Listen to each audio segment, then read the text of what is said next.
Muito obrigado.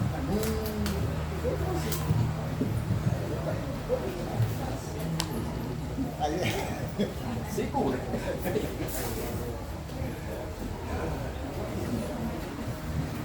Eu queria começar pedindo perdão, desculpas, porque na minha mente ontem era até 9h30. E eu judiei de vocês, hein? E vocês não falaram nada pra mim. Pode falar comigo, se tiver alguma coisa assim, não tem problema nenhum não, entendeu? Então vocês ficaram a mais porque quiseram, entendeu? Então assim, é até 9 horas, então me desculpem, eu achei que era até 9h30, tanto é que era 9h20 e pouco, eu ainda falei, falta 5 minutos ainda, e quem ouviu isso morreu, não é porque já ficou ainda, né? Mais 5, não, é até as 9, né? Então vamos caminhar aí, não é?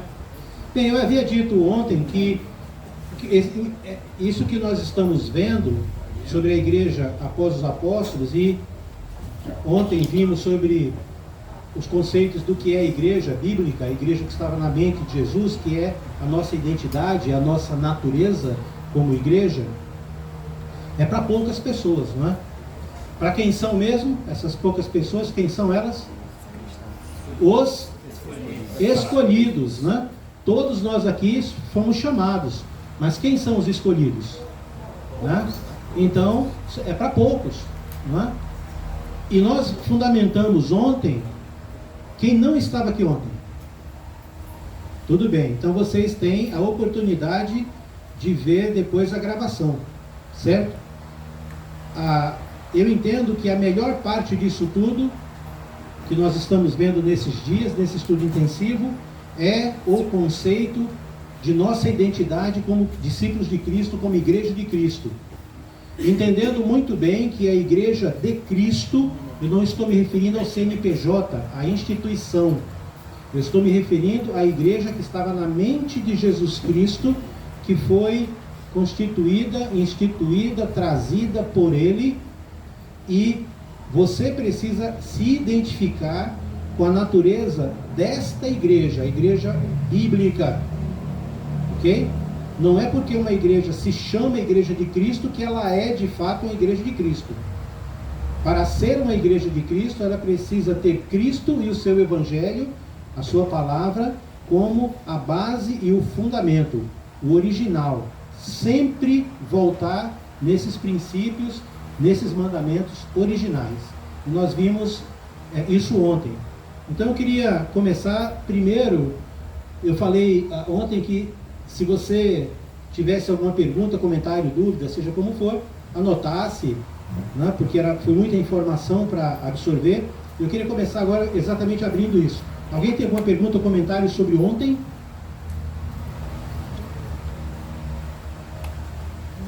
Estou admirado, esse público é muito bom. Ninguém? Entendeu tudo mesmo? Então vamos lá. Primeiro, uma irmã, uma mulher, para responder.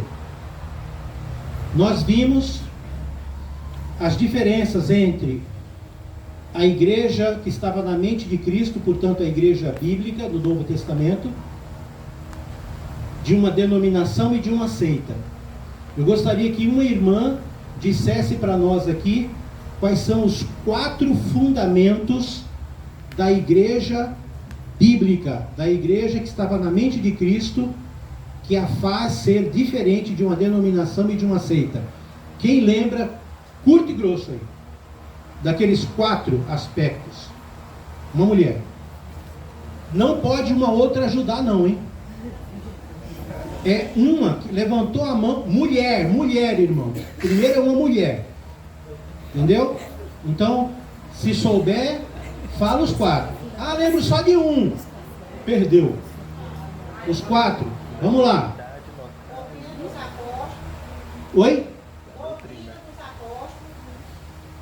Tá certo. Começou. Vou traduzir aí. A regra que a igreja segue é o quê? Que é a mesma de quem? Muito bem. A igreja, a gente sabe a data que a igreja foi fundada na história da humanidade. Desde quando mudou a contagem do tempo, a igreja foi fundada no ano 33 da nossa era. Muito bem. Duas já respondeu. Terceira. A cidade em que a igreja... Não, só quem começou termina. Só se... Jerusalém, né? A cidade. A gente sabe o lugar onde a igreja começou. A igreja começou na cidade de Jerusalém, segundo as profecias da antiga aliança. 3 já respondeu. Muito bem, irmã. A cidade, o lugar, a data 33 e a regra, a doutrina, que é a doutrina dos apóstolos, a doutrina de Cristo. Muito bem. Falta a quarta. Peraí, é só ela. Dá coceira, não dá? Dá, mas não é. Ah, obrigado. Eu sou uma cobaia. Essa tosse, onde eu passo, tem gente que me dá remédio, dá de tudo. Diga. O fundador da igreja. O nome dele é? Isso, Yeshua. Jesus Cristo é o fundador da igreja. Olha aí, a nossa identidade, ela se funda em 4 alicerces.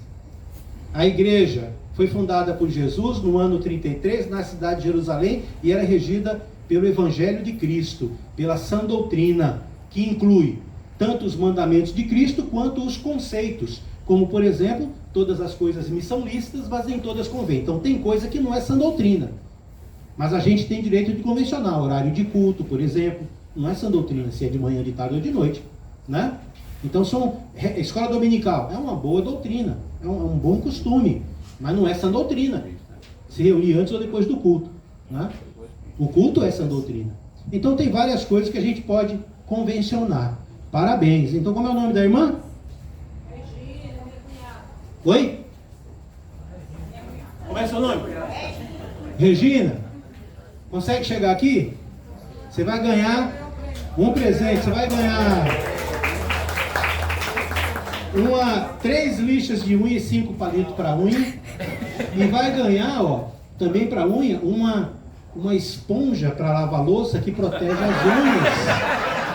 Prático, né?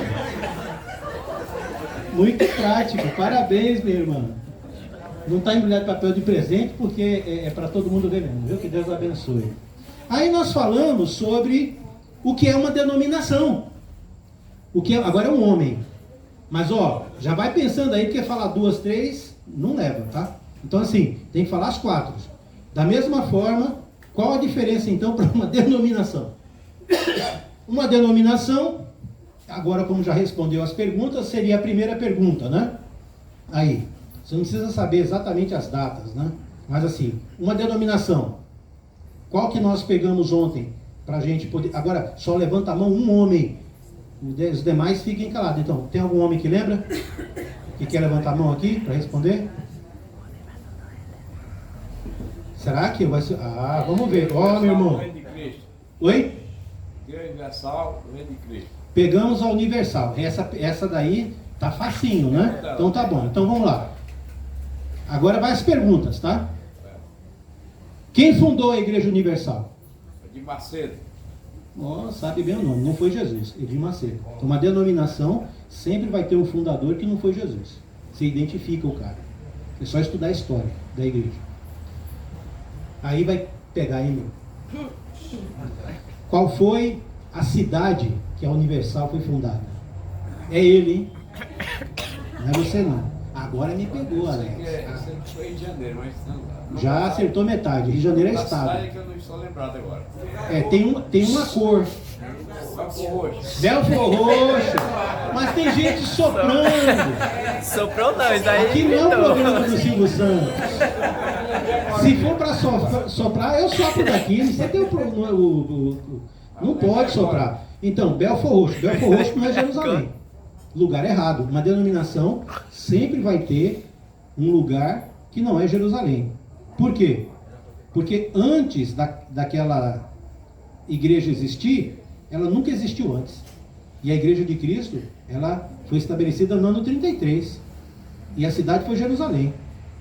Então uma congregação é diferente de uma igreja. Uma congregação é uma coisa, é o dia que a pessoa começou a se congregar. Agora, uma igreja com uma doutrina própria e tudo mais, se a fundação não foi 33, é nova demais. E lembra o ano que foi falado? Meu irmão. 1977. Beleza! Não foi 33, foi 77. Não é? Muito bem.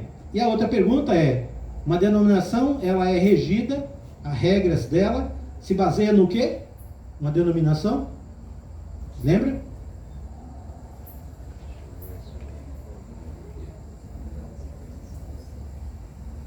São em algumas coisas juntos. Uma denominação se baseia. Da igreja, na doutrina da igreja. Pronto. Essa é uma coisa. Toda denominação, ela tem a sua doutrina própria, seu credo, seu regulamento interno, a sua regra de conduta, né? Ou doutrina própria. E é por isso que ela precisa de um nome. Porque o nome é a sua identidade. Então, quando alguém diz eu sou do Universal, ele está dizendo eu não sou batista, eu não sou católico, eu não sou metodista, eu sou do Universal porque eu creio segundo a doutrina da Universal. Aí o membro da Universal vai ser regido pela doutrina daquela igreja. Só que eles não acreditam só na doutrina da igreja própria deles. Eles acreditam também na... Começa com bi, termina com A e tem li no meio. Começa com bi. Não. A Bíblia. Ah, é, a Bíblia. E é no sentido geral. As denominações, no geral, elas unem o Velho Testamento no Novo Testamento. Então, quando eles falam assim, qual é a regra? Ah, é a Bíblia. Para nós não é a Bíblia toda. Nós cremos que a Bíblia toda é inspirada, mas quem rege a igreja é o Novo Testamento. Nós somos cristãos. Lembra que nós lemos lá, falando sobre o dízimo, em Números 30, Números 27 e 30, o último versículo do livro de Levítico, está dizendo lá, são estes os mandamentos que o Senhor Deus deu ao povo, a Moisés, para o povo de Israel, no Monte Sinai. A nossa aliança não é do Monte Sinai, monte errado, a nossa aliança é do Gólgota, da cruz. E os nossos mandamentos não são os mandamentos diretos de Deus na lei. Os nossos mandamentos são os mandamentos de Deus em Cristo Jesus, não em Moisés. E aí nós lemos até João capítulo 15, aquele texto quando ele se apresenta com a videira verdadeira, né? E os ramos. E lá no versículo 9 Jesus vai dizer, se vocês são os meus discípulos e me amam, vocês vão guardar os meus mandamentos, olha, os meus mandamentos, como eu guardo os do meu Pai. Os mandamentos do meu Pai, Velho Testamento. 2 grupos de mandamentos. 613 mandamentos, lá no Velho Testamento.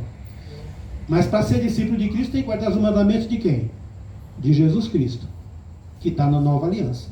Então nós guardamos os mandamentos da Nova Aliança. A gente não mata animal, não tem sacerdócio levítico, não tem templo, a gente não tem sacerdócio, nós não temos aquele monte de tipos de adoração, nós não temos uma série, né? Não queimamos incenso, nós não temos roupa, estola, sacerdote, nada disso. Nós em Cristo é outra história, outra coisa. Muito bem, irmão. Então eu vou dar para o irmão uma pipoquinha com uma pimenta ao leite para comer com a sua esposa. Tá bom? Não come pipoca? Pode me convidar que eu vou. Mas essa daqui fica para o senhor, não tem problema. É ao leite, ela é fraquinha, ó. É da boa. Então, quer pegar aqui? Pode vir pegar aqui, ó, sua pipoquinha. Dá para comer umas 4, 5 vezes, 500 gramas. Eu amo pipoca. Quase todo dia eu faço e como pipoca em casa.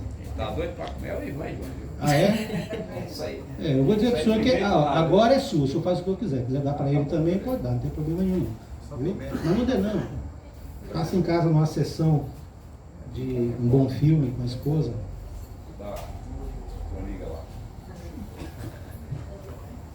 Muito bem. Depois nós falamos sobre uma seita. Quais são para essas 4 perguntas que fizemos, as respostas que fazem a igreja ser diferente de uma seita? O que é uma seita? Então, agora deixa eu ver o que é aqui. Pode ser uma irmã de novo. Uma irmã que lembre. Seita. Se não tiver irmã, pode ser irmão também. O que é uma seita? E qual que nós pegamos ontem? Vai ficar aí, nós pegamos tal, e depois não vai lembrar as respostas, né? Então tem que lembrar. Uma seita. Qual a diferença de uma seita para uma denominação e para a igreja bíblica? Será que eu vou ter que usar isso aqui? Ó, se quem não vai responder vai perder. Vai perder uma bolachinha, um cookie de chocolate, com gotas de chocolate da Piraquê. Oh, coisa boa. E aqui uma coisa útil para casa, que é um desodorante sanitário para você colocar no vaso. Será que eu vou ter que levar isso aqui? Lá atrás. Eu lembrei que a seita que foi falada para adventista. Pronto. E por que adventista é uma seita? Vamos lá, quem fundou? A Ellen White. Ellen White. Em que lugar do mundo? Que cidade? Opa, se você for nos Estados Unidos, Big River, É Michigan. que é difícil. Michigan. Sabe a escolinha do professor Ramundo? Aquele de óculos que ficava lá, mestre, me dê uma dica, e estava assim, me xingando. Qual foi o estado? Me xinga. Qual foi o estado? Me xinga. Não captou? Me xinga. Hã? Michigan. Cabra. Essa é boa, né? Muito bem. teve uma data específica, né? Teve uma revelação. Que Isso. Você lembra a data? Mil é? 1700, 1800.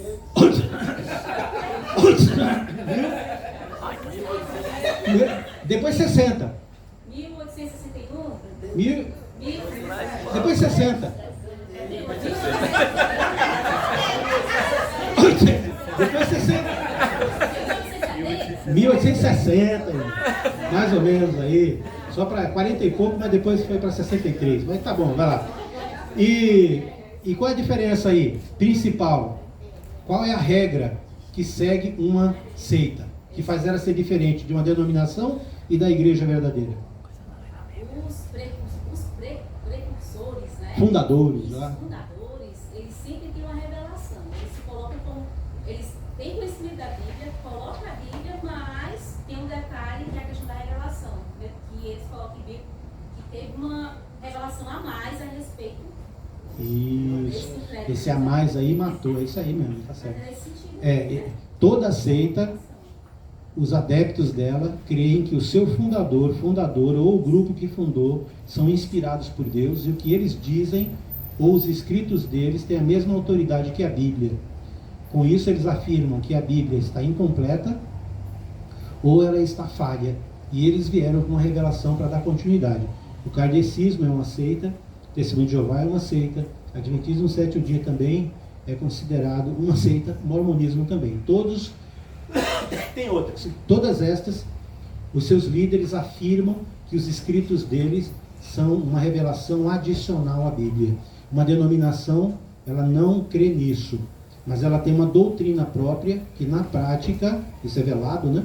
Que na prática, se o membro não anda de acordo com aquela doutrina própria, essa pessoa pode ser suspensa ou expulsa. Eu dei o exemplo da Assembleia de Deus com relação à televisão e rádio, né? Que nos anos 50 até os anos 60, bem antes também, né? Ela tem quase 120 anos no Brasil, e aqui no Brasil muitas pessoas foram expulsas do pentecostalismo mais forte. Ainda hoje em dia, algumas delas ainda agem assim, né? Com relação à televisão, outras aboliram. A Brasil para Cristo, a Deus e Amor eram muito rígidas. Hoje eles têm programa no rádio, na televisão, mas antes era proibido. E pessoas eram expulsas. Então essa doutrina humana, porque ela mudou, né? Essa doutrina nunca muda, certo? Então, uma seita, ela tem nos seus fundadores a inspiração e eles confessam isso. Então, tá aqui, pode chegar aqui, faça bom uso. Eu queria até experimentar esse biscoitinho, mas eu não vou forçar você a abrir não, e não vou querer. Pode ficar com você. Que Deus abençoe. Muito bem. Muito bem. E, por exemplo, os neopentecostais, né? Porque Sim. eles falam, eles creem numa revelação, né? Uhum. Deus me revelou isso, me falou isso. Mas os pentecostais, em relação à Bíblia, não aceitam livros a mais. As seitas aceitam. Então, algumas igrejas pentecostais, elas aceitam a revelação, mas são revelações no sentido de direto à vida de um membro, de uma pessoa, são revelações pontuais ali, não é? Que eles creem ter. Então, aqui seria o dom de revelação, um dos dons espirituais lá, o dom de revelação. É o meu que eu esqueci de desligar. Aqui,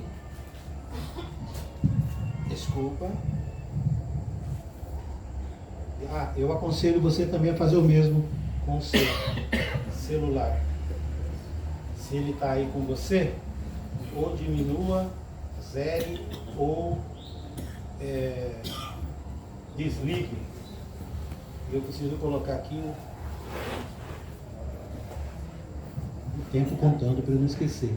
Mas aqui eu tenho vários cronômetros, então quando chegar faltando ali 5 minutos para as 8, alguém aí me dá um toque. Tudo bem? Que eu já comecei atrasado.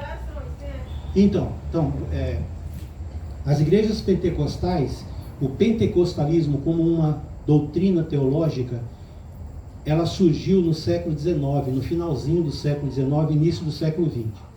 Por 19 séculos, nunca houve pentecostalismo no mundo. Nunca.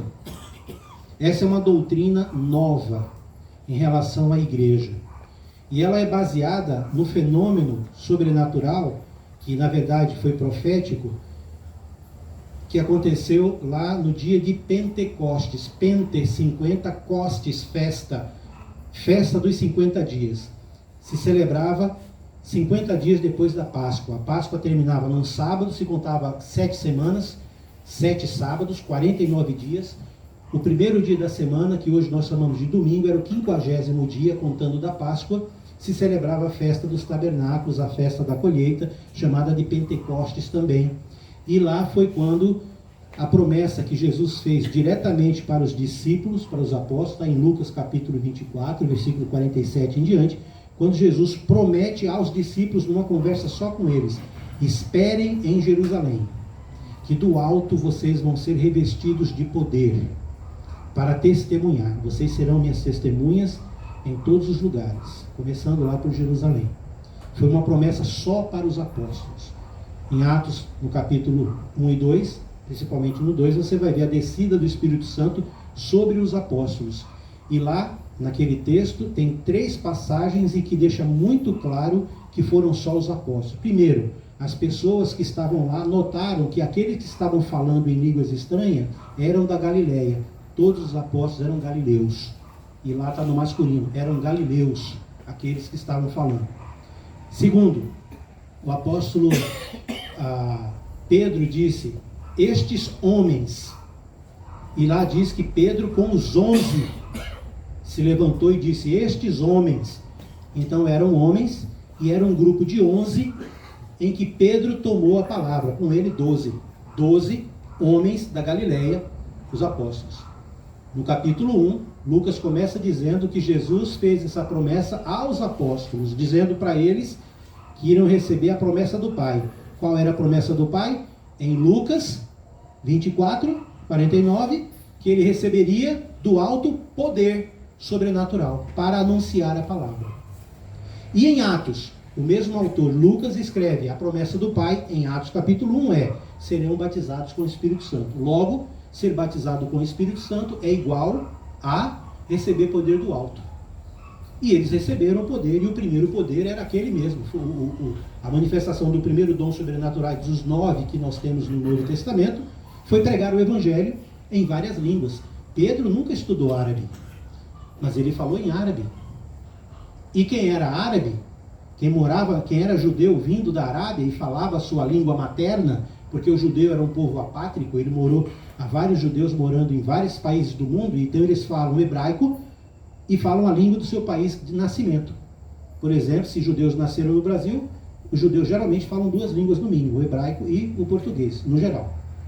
Então lá, quando os apóstolos começaram a falar naquelas línguas, e lá diz quais são as línguas, não tem nenhuma estranha no sentido dos anjos, todas são línguas humanas, partos, medos, elamitas, egípcios, árabes, romanos, eles ouviram na sua própria língua, o texto diz, né? A revelação. Então o pentecostalismo se baseia na manifestação dos dons sobrenaturais. Então, a revelação seria um desses dons sobrenaturais. Só que a revelação, o dom de revelação no Novo Testamento, olha, como eu tenho alguns dias para tratar sobre o tema aqui, eu creio que certas inserções de alguns temas vale a pena para a instrução de toda igreja. Entendeu? Então aqui eu não estou perdendo o foco não, fica tranquilo. Tá certo? Então, isso é muito importante porque nós vivemos hoje num mundo crescente pentecostal. Então a linha pentecostal, de teologia pentecostal, e hoje ela passou por algumas transformações. Nos anos 80 veio o neopentecostalismo. Então os pentecostais tipicamente eram igrejas muito rigorosas e ascéticas, controladoras da roupa de que as pessoas deveriam vestir, de vários costumes. Isso nos anos 80 para cá vem mudando. Então há uma progressão no pentecostalismo, mudança de várias doutrinas que eles tinham como plenas e hoje não são. Então não eram doutrinas bíblicas, eram doutrinas humanas, porque uma sã doutrina não muda nunca. Uma doutrina humana muda. Né? Acabei de falar dos costumes e da televisão, por exemplo. Então, a revelação é um dom que eles afirmam que uma pessoa pode receber, a ser possuída pelo Espírito Santo, e essa pessoa então vai revelar ou o futuro ou algumas coisas sobre a vida de alguém que está ali. E isso é muito perigoso. Há muitos estudos a respeito dessas revelações e, assim, uma grande parte das revelações eu poderia fazer aqui agora, por exemplo. O Senhor está me revelando que tem uma pessoa aqui que está com um problema na justiça. Essa pessoa, inclusive, está com problemas financeiros também. Daqui a pouco vai ter uns 5 aqui já assim, opa! Aí a gente vai falando mais um pouquinho, daqui a pouco, aí eu estou aqui olhando as reações, aí eu vejo alguém, pronto, já identifiquei um, é esse que eu vou pegar. E eu já fiz isso, indo em cultos assim, convidado para pregar, e é batata, coisa, é só você observar. Tem muita, eu vou usar a palavra malandragem, mas há muita esperteza nesse meio. Esse é o primeiro aspecto, é o humano. Mas o outro é o psicológico. Sabe que as pessoas, a nossa mente é extremamente poderosa. Existe um fenômeno chamado mental chamado hipocondria. A pessoa que tem hipocondria, ela imagina que ela tem feridas. No dia seguinte o corpo dela está com feridas. Ela imagina que ela tem taquicardia, o coração dela dispara. Uma mulher, ela pode, aí já não é mais hipocondria, é outra. Uma mulher, ela quer tanto ficar grávida que a menstruação dela para, ela começa a lactar, os seios começam a produzir leite, ela para a menstruação, o ciclo orgânico normal, e aí ela vai no médico, a barriga incha, e aí é falsa gravidez. Assim como existem pessoas que também acham que são estéreis e de repente elas, depois de muitas tentativas, terminam engravidando. A mente tem um poder tremendo. A gente sabe muito pouco da mente humana. E a mente humana, ela pode mudar a nossa condição anatômica, a nossa condição morfológica e celular, inclusive. Precisamos tomar muito cuidado. E quando a mente humana está sob indução, por exemplo, um tipo de indução é a hipnose. E pessoas que são suscetíveis à hipnose, ou à histeria, ou à indução, ou à transferência, é fácil. Você induzir alguém a isso? É fácil. Eu afirmo que é. Quer que eu vou provar agora? Você. Pronto, já gelou. Ela ali, já ficou assim. E aí, que isso? Tá. Então, você muda o tom de voz. Você começa a pianinha. Você já pensou como é que é um culto pentecostal? Como é que ele começa e como é que ele termina? Isso tudo são estratégias de dialética, de comunicação, para instigar as pessoas. Eu estou falando aqui, tem uma musiquinha de fundo atrás, e a sua mente está sendo influenciada por isso. Mensagens subliminares. São técnicas. E que não são técnicas do meio evangélico. O meio evangélico só aprimorou. Essas técnicas existem há muitos anos. Tem pessoas que se especializam nisso. Sócrates era um desses, e outros pensadores antigos, né, nas suas escolas de treinamento. Você vai fazer estudo de homilética, de hermenêutica, de exegese, você aprende algumas técnicas também para poder falar bem, né, e induzir pessoas. Eu já tive algumas propostas para abrir igreja com pessoas. Podia ficar bem rico, né? E ir para o inferno. Mas não troco a verdade por nada. Então, cuidado. O outro fenômeno é sobrenatural e envolve esses dons aí, essas revelações. Sobrenatural do mal. Nós temos alguns exemplos. Por exemplo, o apóstolo Paulo, quando estava em Filipos, salvo engano, ele estava pregando e por alguns dias uma jovem escrava e que dava grande lucro aos seus donos, porque ela tinha o espírito de adivinhação. Espírito de adivinhação. Tem muita gente hoje praticando adivinhação psicológica, esperteza, e alguns sob a ensino de demônios. Paulo, quando escreve aos Colossenses, fala sobre isso também. Que até a igreja tem pessoas que dão ouvido a ensinos de demônios. Então tem que tomar muito cuidado. Por quê? Paulo disse que os ministros de Satanás se transfiguram em anjos de luz e o objetivo é enganar os eleitos de Deus. Jesus também falou isso em Mateus capítulo 24 e 25, falando lá dos fins dos tempos, né? Muitos viriam em meu nome e fariam sinais nos céus, inclusive. Se possível for, enganariam até os eleitos. Por que não enganam o eleito? Porque o eleito conhece a palavra, conhece a Deus. Jesus disse em Mateus capítulo 7, final do Sermão do Monte, naquele dia, muitos, olha a proporção aí, muitos me dirão, Senhor, Senhor. E ele disse, nem todo o que me diz Senhor, Senhor entrará no reino dos céus, mas aquele que faz a vontade do Pai que está no céu. Qual é a sua obrigação e a minha? Conhecer a vontade? O problema é o intermediário. Eu sou o intermediário aqui, vocês têm que tomar cuidado comigo. Tudo que eu falar, vocês têm o dever, a autorização e foi dada por Jesus de vocês julgarem. Quando Paulo escreveu aos Coríntios, lá em 1 Coríntios 14, sobre o culto, ele disse, se alguém está pregando, os outros julguem. Analisem, vejam se tem coerência com a palavra. Vocês têm essa autoridade de me parar aqui se eu estiver falando besteira. E se não fizer isso, vocês estão errando. Entendeu? Todo o ensino da Bíblia, ele é sujeito à Bíblia. E eu estou me pondo aqui aberto para que qualquer um irmão ou irmã, nessa ministração, ou quando eu vou falar em público, tomem a palavra se eu estiver falando besteira. E quem sobe no púlpito, a mesma coisa. Não tem uma autorização para ir além e nem omitir. Jesus disse em Mateus 18 o quê? Ele disse, vá para todo mundo, prega o Evangelho, batize em nome do Pai, do Filho e do Espírito Santo, e depois ensina essas pessoas a guardar tudo que vos tenho. Ensinado. Não. Ensinado é diferente de ordenado. Jesus ensinou muita coisa que tinha a ver com a lei nos evangelhos. Ordenado, aí é mandamento de Cristo. A gente tem que ensinar tudo que Jesus ordenou. Então você precisa conhecer a palavra de Cristo para ensinar os membros novos. E aí quando essas pessoas aprendem, essa é a função da liderança espiritual na igreja. Efésios 4, 11 a 15. Ele constituiu na igreja uns para apóstolos, outros para evangelistas, outros para profetas, outros para pastores e mestres, com o fim de amadurecer os membros, edificar os membros no pleno conhecimento de Cristo, até que eles possam desenvolver bem os seus ministérios, até que eles alcancem o pleno conhecimento, a varonilidade, da plenitude da estatura de Cristo, para não ser levado por qualquer vento de doutrina. Então a igreja precisa conhecer a palavra de Cristo, e a igreja é você, porque se você não conhecer, você vai ser presa fácil do chapelão, dos que falam bem, não é mesmo aqueles que falam bem, não é? E tal, eloquência, mas cadê a coerência com a palavra, com a verdade?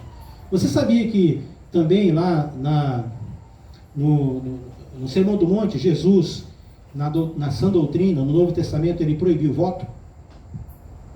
Ele disse, não votem. Se quiser usar a palavra jurar, algumas traduções também vão usar. Não façam voto por nada, nem na terra, nem no céu. Não façam. Antes seja o seu sim, sim, e o seu não, não. Pedro depois vai reforçar esse ensino. Mas eu já vi muitos pastores evangélicos, donos de igreja, orientando em rede nacional os membros a fazerem votos. Quem está certo? Esses caras ou Jesus? No Novo Testamento. Se você não conhece o que Jesus ensinou, vai fazer voto. Vai dar o 10º, vai dar... O Silas, numa dessas dele, ele falou assim, você não tem casa própria ainda? Então faça o voto. Você vai dar ali ele falava 30%, depois caiu para 10% lá com outro americano que veio Lá.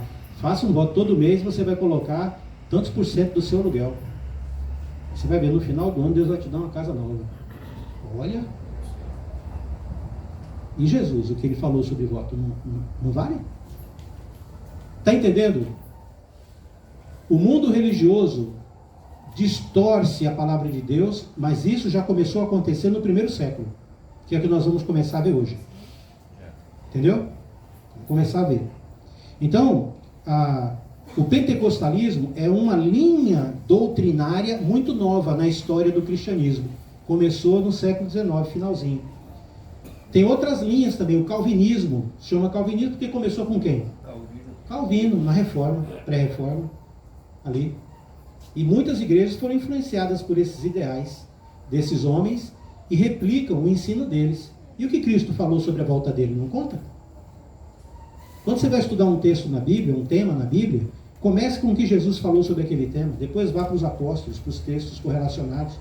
Olha tudo primeiro para depois, ora ao Senhor, jejua, pede sabedoria e depois você tem elementos para poder analisar o texto. Agora, pegar uma passagem aqui e costurar uma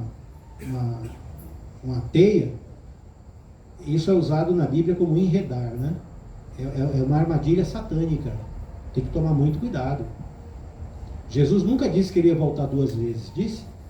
Senão seria o plural, né? Mas está no singular, né? Está dizendo lá, a volta, o dia do juízo, não dos juízos, não os dias. Se Jesus usou o singular e ele disse que só vai voltar uma vez, como é que alguém pode dizer que Jesus vai voltar 2 vezes? Primeiro ele arrebata a igreja dele, passa 1000 anos, depois volta de novo. Alguém errou, né? Alguém errou. A doutrina do aniquilamento, que os testemunhos de Jeová pregam, os adventistas também vão nessa linha. Morreu, acabou, não vai ter inferno, não tem sofrimento eterno. Deus não pode jamais ter feito inferno para que as pessoas sofram. Não é? Então, essa doutrina do aniquilamento, quem tinha na época de Jesus? Os saduceus. Saduceu era uma seita judaica dos sacerdotes. Os fariseus eram uma seita judaica que começou no exílio da Babilônia, lá na época de Daniel, que foi quando começou a sinagoga também, porque o templo estava destruído, a casa de oração. Então, quando Jesus veio, os saduceus chegaram para ele para colocar ele numa sinuca de bico e disseram para ele: ó, mestre, tem um detalhe, eu sei que sou um homem bom, que sou de Deus aí, mas me responde isso aqui, ó. Um homem casou, e pela lei do liverato, a esposa morreu sem deixar descendência, aí ela casou com outro irmão, e sucessivamente, essa mulher foi esposa de 7 homens. Lá na ressurreição,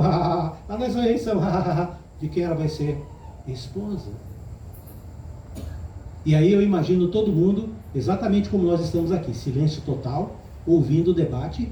Agora eu quero ver como é que Jesus vai se sair dessa. Todo mundo pensando, mas Jesus é Jesus, né? E sabe como Jesus começa a responder? Então eu sempre imagino, assim, ó, eu imagino os líderes, os principais líderes religiosos de hoje em dia, fazendo essa pergunta para Jesus, porque era esse o impacto. Para o povo, aquele pessoal eram os principais líderes religiosos da época. E Jesus começa respondendo assim, vocês sabem nada, hein? Sem noção. Já pensou você ouvir Jesus falar de um grande líder religioso? Isso? Dizer para ele que vocês erram, vocês laboram em grande erro. Vocês não conhecem nem a Escritura e nem o poder de Deus. E agora? E aí Jesus vai responder. Vocês conhecem o texto da sarça ardente? Quando Deus chamou Moisés? Esse era um texto famoso, todos conheciam, liam todo dia aquilo ali, provavelmente, toda semana, sabiam de cor. Vocês não lembram que quando Deus se apresentou a Moisés na sarça ardente, Deus disse: eu sou o Deus de Abraão, Isaque e Jacó, embora Abraão, Isaque e Jacó já tivessem morrido? Ora, se Deus não é Deus de mortos e sim de vivos. O que ele quis dizer com isso? Jesus, quando falou que Deus disse: eu sou o Deus de Abraão, Isaque e Jacó, Deus usou o verbo ser no presente, eu sou. Se não houvesse vida após a morte, fosse aniquilado, Deus errou o tempo verbal, ele tinha que usar o passado, eu fui. Com o tempo verbal, Jesus destruiu uma doutrina falsa milenar dentro do povo dele e que era da seita dos sacerdotes, um tempo verbal, numa passagem que eles conheciam há um tempão, mas cegos de entendimento. Eu sou. Ora, Deus não é Deus de mortos e sim de vivos. Se Deus é o Deus de Abraão, Isaac e Jacó, e eles já morreram, então Abraão, Isaac e Jacó estão vivos diante do Pai. Tem vida após a morte. Quem garante? Jesus. E quem garante a Jesus? Deus. No mínimo nesse texto. E o que dizer de Enoque, que ele levou? E de Elias, que nem experimentou a morte? E de Jesus? Então, por que eu estou investindo um tempo nisso? Porque vocês na prática, eu na prática, nós na prática como Igreja de Cristo, cada vez menos nós temos que evangelizar pessoas incrédulas. No mundo religioso, evangélico, religioso, cristão, entre aspas, o Brasil hoje tem quase 40% de evangélicos. E ainda é um dos maiores países católicos do mundo. E aqui no Brasil até o espírita crê em Jesus Cristo, emocionalmente. Porque na doutrina espírita, Jesus não é um salvador.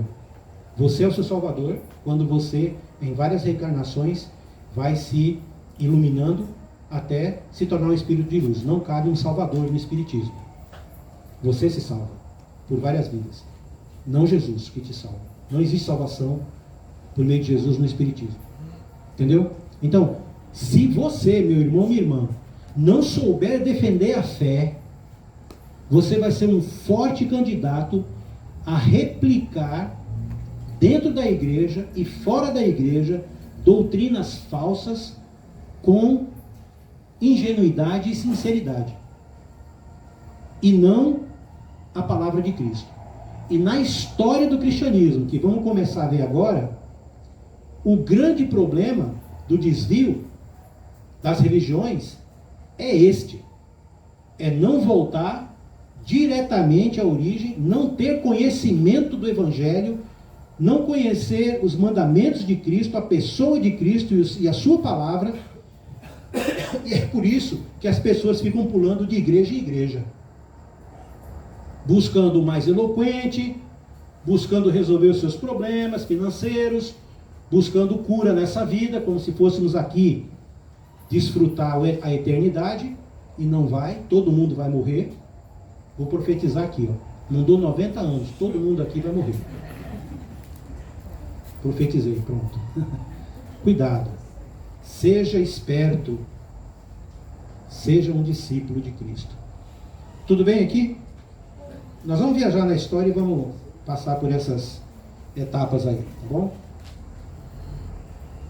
Então nós vimos que a igreja de Cristo hoje é a mesma.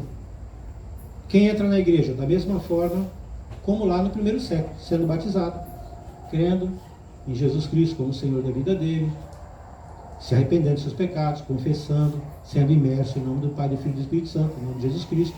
Mesmo jeito. Os guias da igreja são os mesmos. Os presbíteros, diáconos, os evangelistas, profetas, mestres, os mesmos. Nós não temos o título de reverendo, nós não usamos nomenclatura fora dos textos inspirados. A adoração é a mesma.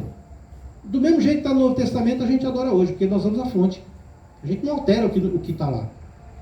Algumas pessoas usam, às vezes, o argumento, já cheguei. Algumas pessoas usam o argumento de que não está escrito para justificar. E esquecem o que está escrito. E sempre o viés da obediência não é o que não está escrito. O viés da obediência é o que está escrito. Então você constata o que Deus falou e elimina o resto. Deus não vai perder tempo dizendo para você que cor que Ele quer que você use, falando todas as cores que Ele não quer. Ele é bem objetivo, Ele diz, é amarelo. Com isso você exclui todas as outras. Acabou. Então, sobre adoração musical, o Novo Testamento é claro. Lábios, fruto dos lábios, mente, coração, falando entre vós. Quer mais clareza do que isso? Para adoração? Eu toco instrumento musical, eu gosto de música que fala de Deus instrumental, mas não para adoração. Para adoração é papai que manda, não sou eu. Como é que eu vou introduzir algo que não está escrito usando esse argumento que não está escrito? Que argumento fuleiro é esse? Vamos fazer o que não está escrito na Bíblia. Ah, meu irmão. Deixa disso. Deixa isso para os demais. Fique com o que está escrito, inspirado. Não use esse tipo de argumento chulo, raso, sem fundamento. Vai estudar história depois do primeiro século para ver que foi no século VII que alguém introduziu isso. É novo demais. E aí vai.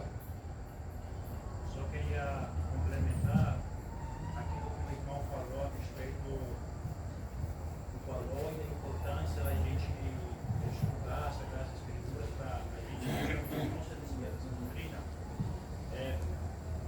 Pelo que eu tinha estudado e aprendido lendo alguns livros, os saduceus basicamente só liam a Torá.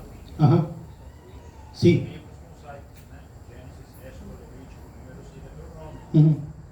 Beleza? Jesus repreendeu eles ao dizer que eles não conhecem as Sagradas Escrituras. Isso. Para eles, o livro de Daniel Por exemplo. não é considerado um livro Isso. inspirado por Deus. E justamente aqui, e se eu estiver errado, me corrija, Ok. por favor. Daniel capítulo 12, versículo 2 fala: multidões que dormem no pó da terra acordarão. Uhum. Uns para a vida eterna, outros para a vergonha, para o desprezo eterno. Uhum. Me parece que é um texto que fala sobre ressurreição. Sim. Então, evidentemente, eles estão implorando isso porque eles não liam o livro de Daniel, eles não estudavam o livro Sim. de Daniel, e a gente pode cometer e reproduzir o mesmo O erro mesmo. dos saduceus se a gente negligenciar a palavra do Senhor. Perfeito. Olha um desvio que é moderno, porque vem da era moderna. Nós estamos na era Balmer, que é um pensador, um grande, já falecido, Balmer, ele diz que nós estamos na era líquida, né? Ou seja, tudo é relativo, tudo se adapta. A era anterior à líquida, né? Alguns chamam de pós-moderna, era a moderna, e depois a pós-moderna e a líquida agora. Então, essa questão da ressurreição era algo que o relativismo religioso traz. E há muito debate sobre doutrinas assim. Um exemplo prático disso, que vem muito recente na história, foi em 1862, se não me engano, um pouco antes do Adventismo, com Ellen White, que nós temos a ascensão de uma mulher sendo ministra em igreja. Hoje a igreja anglicana do Brasil, assim como a anglicana na Inglaterra, tem ministras, né?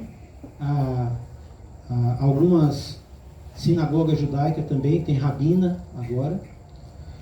E no mundo evangélico, cada vez mais crescente, sob a acusação de paternalismo, de machismo, né?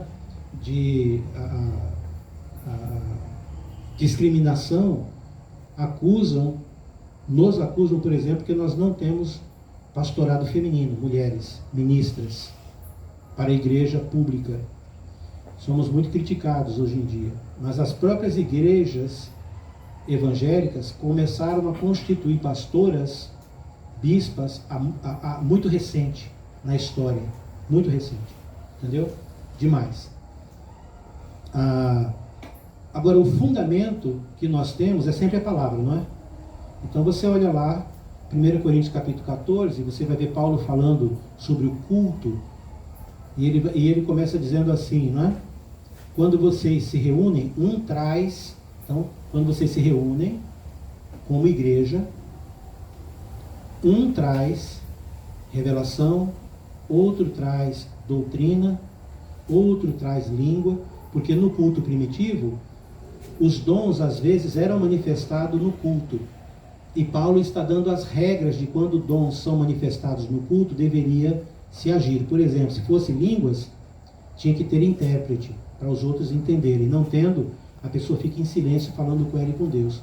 E se tiver alguém a mais, no máximo 3. Fala um, cala. Fala o outro, cala. Fala o outro, cala. No máximo 3. nos cultos denominacionais é todo mundo ao mesmo tempo. Estão ferindo a doutrina apostólica sobre a ordem do culto primitivo. Já estão fora daquele contexto. E aí ele vai dizer que as mulheres, elas devem permanecer em silêncio nos cultos. Ali é falar de púlpito, porque senão não podiam nem cantar, não é? Ele está falando de falar, ministrar no culto, na adoração. As mulheres permanecem em silêncio. Se tem alguma dúvida, algum questionamento, porque o culto do primeiro século, ele tinha algumas características muito parecidas com o culto nas casas, mas menos informal, não é? Então, pergunta em casa ao marido. Isso era questão cultural, porque somente as mulheres de mais idade poderiam falar, se fosse para falar. Mas não podendo na igreja, principalmente, podia consultar o marido em casa. Senão as solteiras também não podiam ter dúvidas, né? Elas podiam também. Mas ali é um contexto específico para Corinto. E depois ele vai dizer que elas permanecem em silêncio como é comparação. A lei também determina. Então, no caso das mulheres ministrando no culto, Paulo está dizendo que este mandamento continuou como era também na lei. Então, no sacerdócio, no templo, não podia a mulher dirigir a audiência, na lei. Você não vai encontrar nenhum exemplo disso, na lei. E Paulo está dizendo que na igreja também é como era na lei.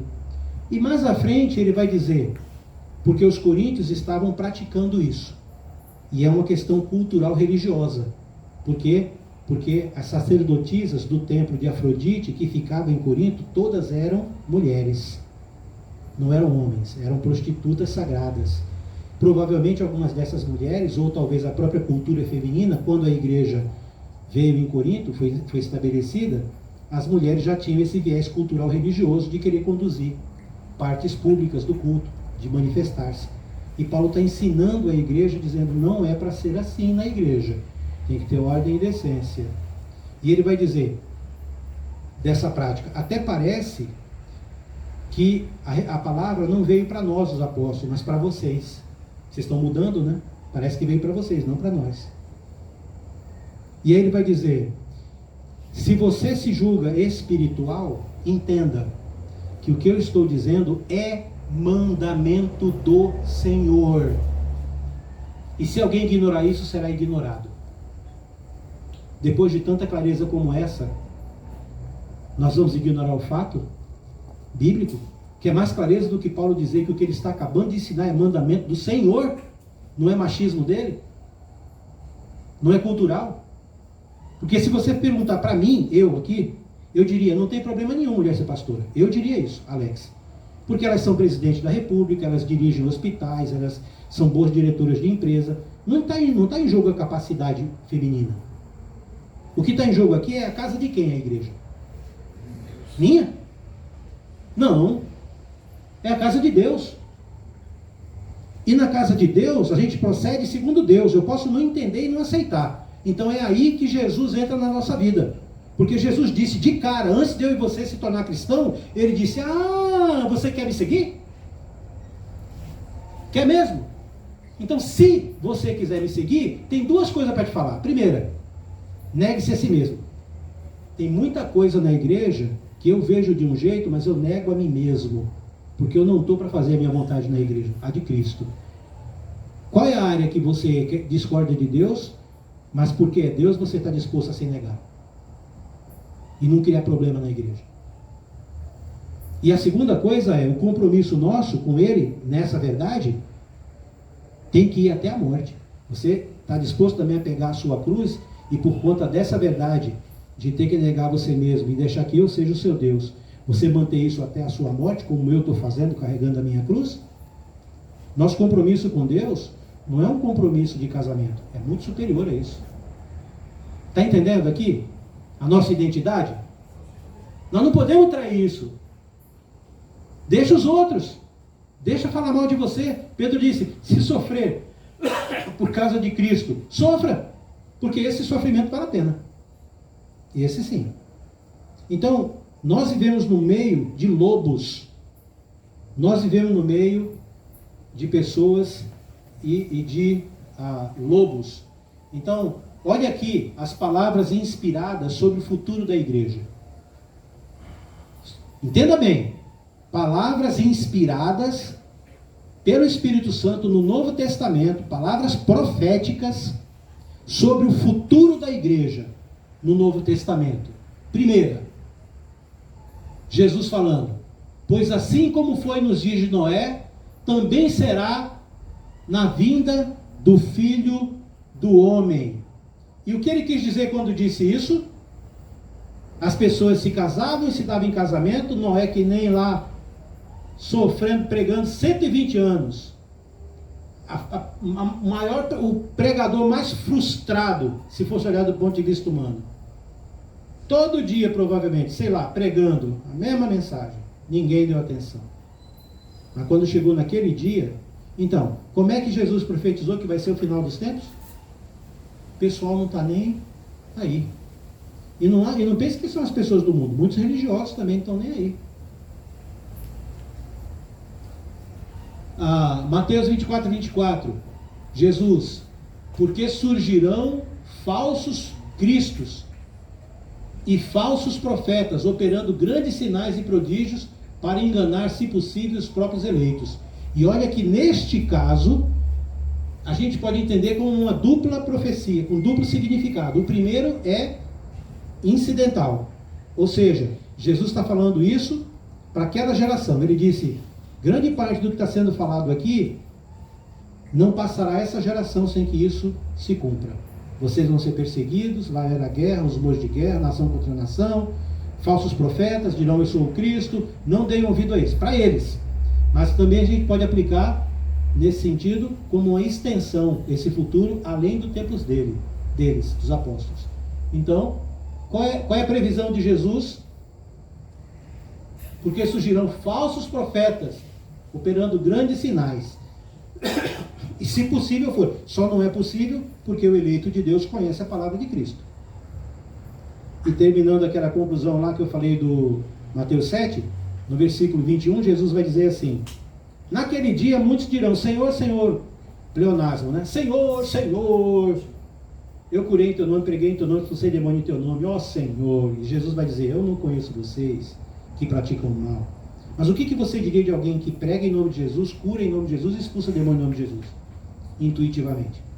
Você fica balançado, não fica?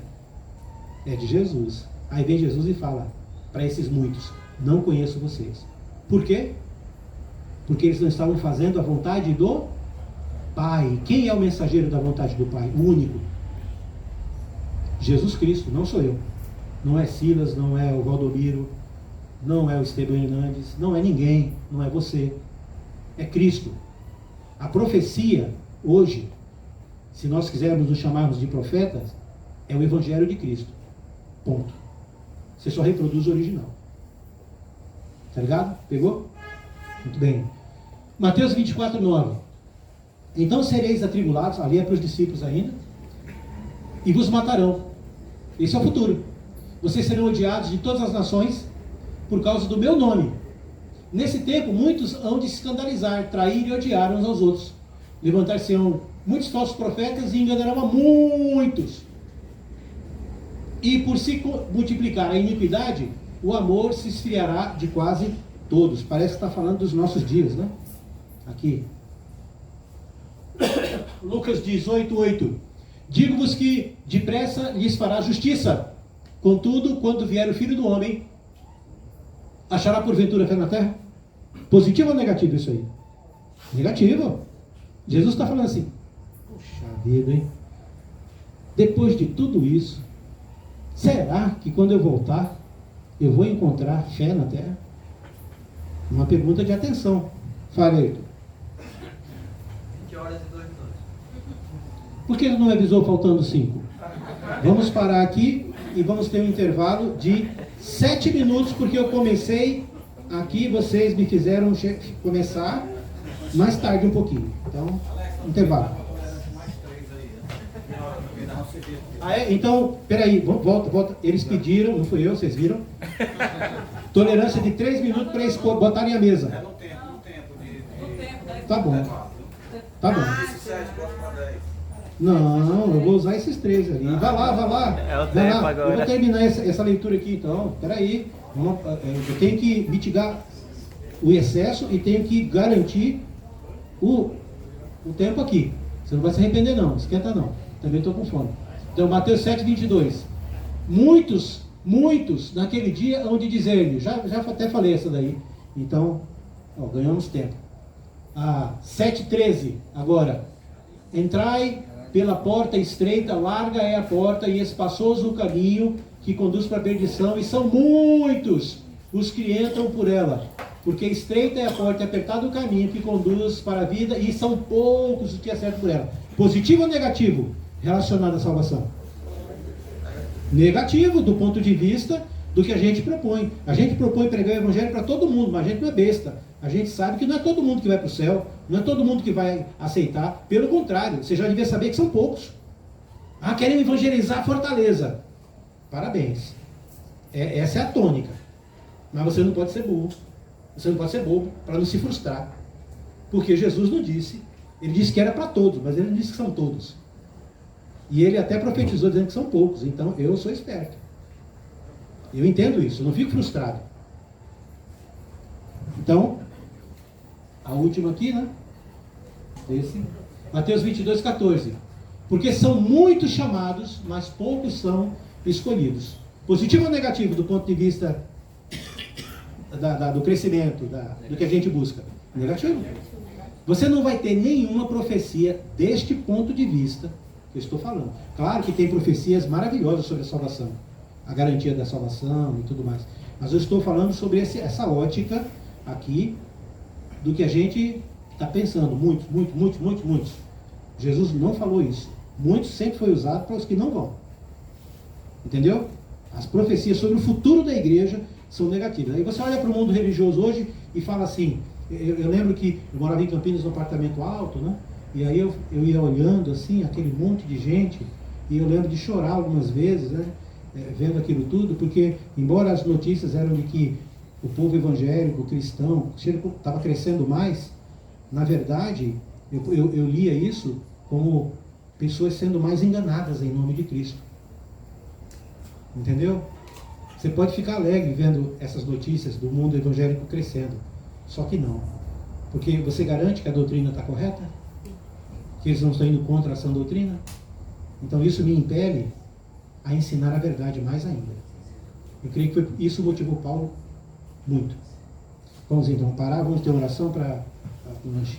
Pai, em nome de Jesus Cristo, eu te peço, Senhor, que o Senhor abençoe, por favor, esse lanche, a mão que preparou e ganhou, e nós que vamos desfrutá-lo. Em nome de Jesus, amém. Vamos lá, meus queridos, minhas queridas, 14 minutos de intervalo, olha só a generosidade.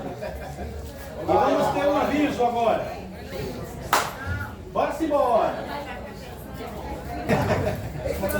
Olha, 18 minutos bateu aqui, ó, de intervalo. Tá vendo como intervalo é uma coisa complicada? Parei, restaurei e vou iniciar. Pronto. Vamos lá. Palavras inspiradas do Novo Testamento sobre o futuro da igreja. 2 Pedro 2:1. Assim como no meio do povo surgiram, já havia surgido falsos profetas, assim também haverá no futuro, verbo haver no futuro, entre vós, dentro da própria igreja, entre vós, falsos mestres, os quais introduzirão dissimuladamente heresias destruidoras, até ao ponto de renegarem o soberano Senhor que os resgatou. Por exemplo, os testemunhos de Jeová vão afirmar que Jesus não é o Filho de Deus, unigênito. Os testemunhos de Jeová, na tradução do Novo Mundo, eles pegaram um texto específico e na tradução, quando fala que Jesus, né, era Deus, eles colocam Jesus era um Deus. Então, Jesus para o testemunho de Jeová não é. Tanto é que eles são testemunhos de quem? De Jeová. Em Atos 1, Jesus disse que era para os discípulos serem testemunhas minhas, dele, de Cristo. De Cristo. Que é o que Jeová disse.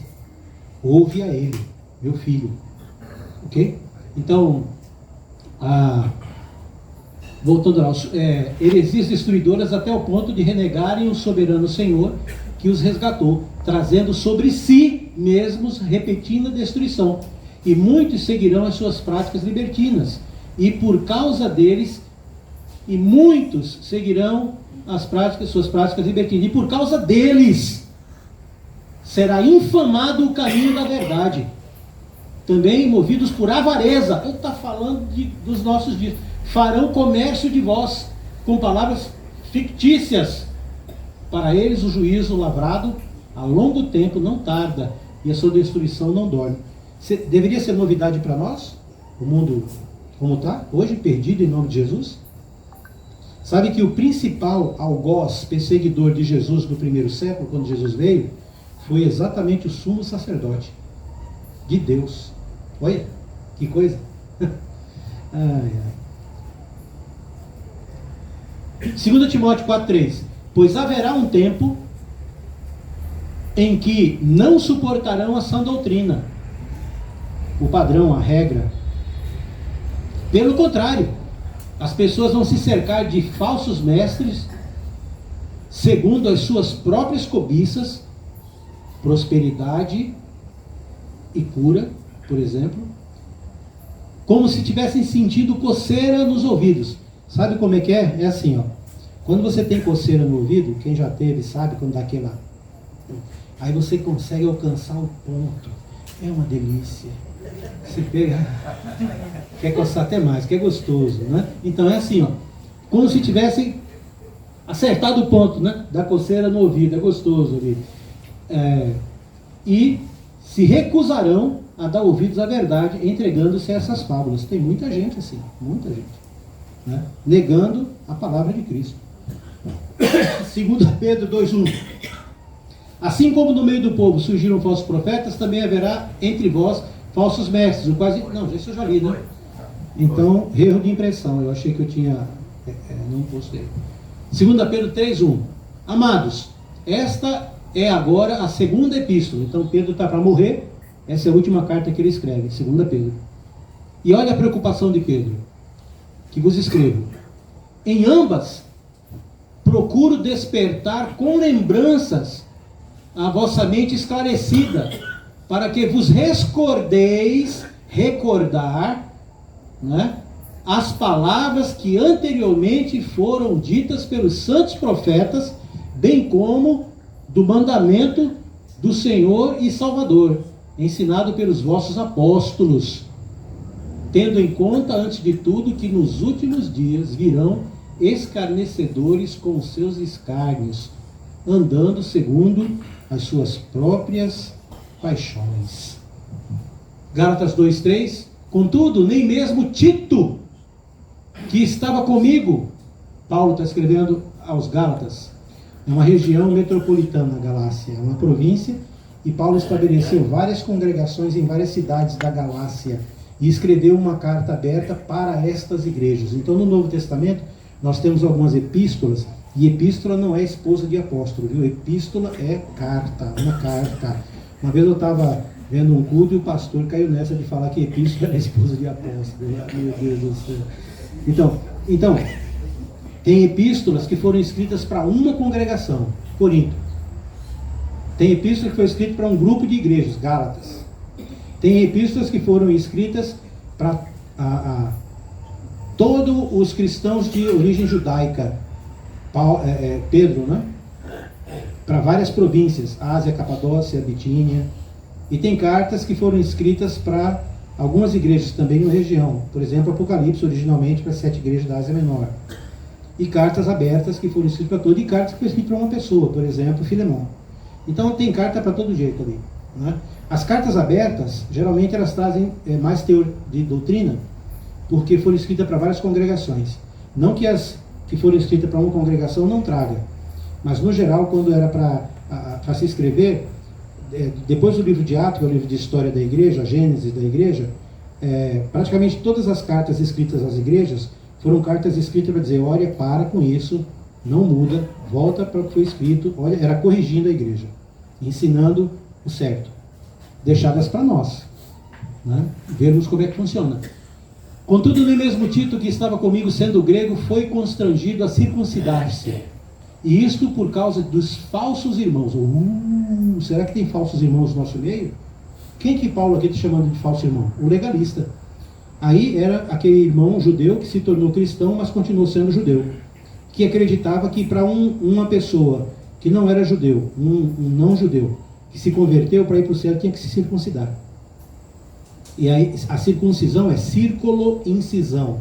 É uma cirurgia em forma circular feita no prepúcio do pênis do homem para tirar aquele prepúcio e ficar a glande exposta. Essa aí era uma aliança que Deus fez com o povo de Israel, a aliança abrâmica, né, dos israelitas. E é o país do mundo que tem menos incidência de câncer de ovário, de colo do útero e na área genitália masculina. Por quê? Porque mantendo a glande exposta não fica ali resíduo de urina que vai criar fungos e tal. Então muitas mulheres às vezes têm cistite, têm infecção, né, vaginal, ou seja, como for, na verdade por conta dos fungos, né, que se proliferam ali para o marido e também para ela. Então é uma questão de saúde. Deus também pensou nisso, né? No Velho Testamento você vai ter leis que diz que para fazer cocô no deserto tinha que cavar um buraco de 45 centímetros, um côvado. Você já imaginou 3 milhões de pessoas fazendo cocô no deserto? O tanto de mosca, de doença que ia ter, né? Então Deus pensou em tudo, de coisa assim, de saúde sanitária. Ele pensou a outras coisas. Vai comer porco no calor de 50 graus de dia e abaixo de 0 à noite, para ver o que acontece com o seu organismo. Deus pensou em tudo, ele é maravilhoso. Então, aqui, os judeus cristãos estavam querendo impor a lei para os não-judeus, né, cristãos. E aí ele chama de falsos irmãos. Será que na igreja hoje em dia nós temos falsos irmãos? Existe 2 conceitos de falsidade. Isso vale a pena dizer. Lá em Mateus capítulo 7, versículo 11, quando Jesus está falando no Sermão do Monte, na finalização ele diz assim: cuidado que ninguém vos engane. Cuidado com os falsos profetas. Então ele está pregando para os discípulos dele e para um monte de gente que está ali ouvindo a pregação do Sermão do Monte. O maior sermão de Jesus que a gente tem registrado. E Jesus vai para essa parte dizendo: cuidado com os falsos profetas. Porque esses falsos profetas se apresentam como ovelhas, mas por dentro eles são lobos vorazes. Pelos frutos os conhecereis. Vamos traduzir isso aí. Jesus está dizendo para eu e você, para nós, que quando alguém aparece trazendo a profecia, que no caso hoje é o Evangelho, qual é a primeira coisa que ele diz que você tem que fazer?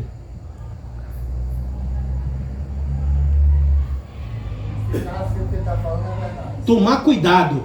Não foi eu que disse isso, foi Jesus. Toda vez que eu vou ensinar a Bíblia para alguém, escola da Bíblia, qualquer lugar, primeira coisa que eu falo para os discípulos, para os alunos, para a pessoa que estou estudando: você tem que tomar cuidado comigo. Porque Jesus disse para os discípulos dele que qualquer pessoa que se apresenta como um profeta é uma pessoa que traz uma mensagem que é a profecia. No caso do Novo Testamento, a profecia é o Evangelho. Jesus está dizendo: toma cuidado. Então você tem que tomar cuidado comigo. Tem que ficar muito esperto. Tudo que eu disser não é eu acho, tem que estar na palavra. Eu não vou usar eu acho com vocês aqui, nunca. Me comprometo com isso. Já treinei muito para dizer eu não acho, viu? Nos estudos. Primeira vez eu caí nessa, mas aí de tanto treinar eu não falo mais eu acho. Então, aí tem que ver na escritura. Aí ele diz: cuidado, porque eles são lobos em pele de ovelha. Então todo lobo em pele de ovelha, ele sabe que ele é lobo. Então esse é o primeiro tipo de falso profeta. Qual é o primeiro falso profeta? É aquele que sabe que ele é falso profeta. E ele tem uma intenção. Da ovelha ele quer a lã, a carne, ele quer a vida, ele quer o status, ele quer o dinheiro, ele quer a ovelha para ele. Esse é o lobo disfarçado de ovelha. O que ele vai usar? A profecia.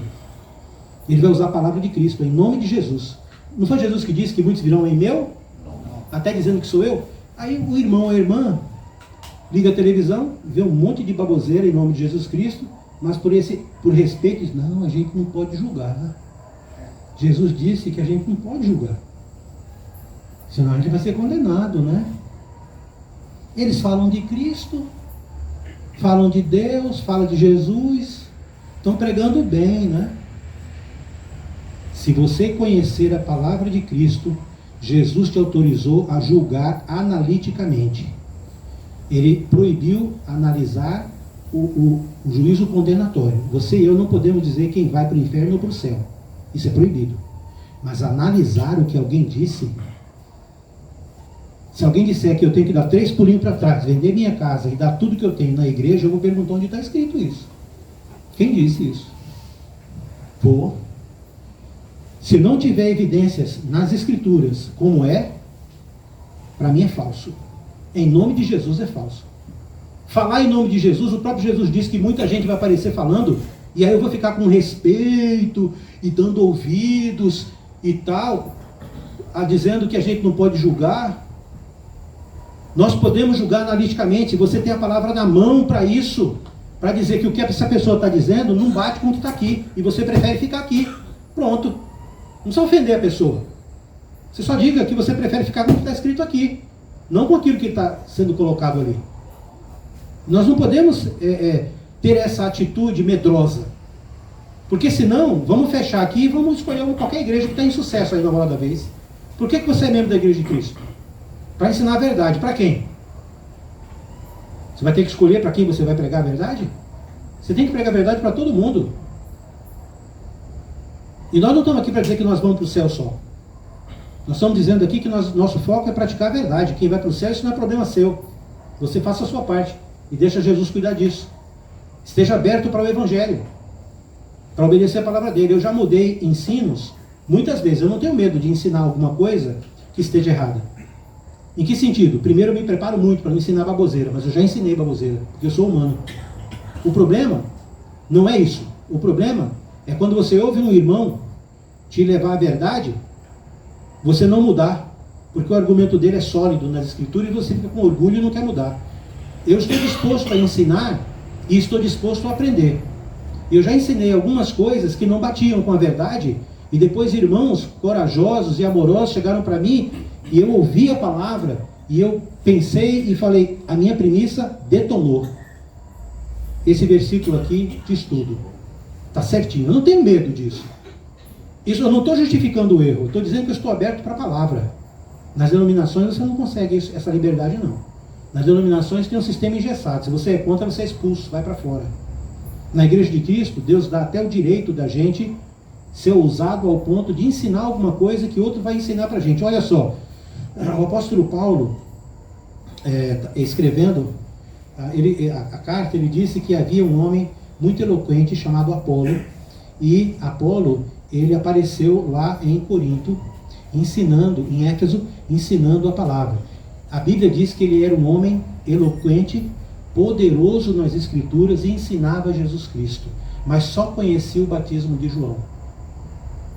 Priscila e Áquila ouviram ele dissertar na sinagoga judaica, pregando Jesus nas sinagogas.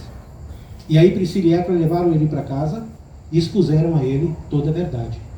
E com certeza ele foi batizado em nome de Jesus Cristo, que esse era o padrão. De quem era batizado no batismo de João, precisou ser batizado aí sim, de novo, em nome de Jesus Cristo, para receber o Espírito Santo. Porque o batismo de João só era para a remissão de pecados, mas não era para receber interiormente o Espírito Santo. Esse é o batismo de Jesus. É diferente do de João. Então, será que hoje em dia existe Apolos?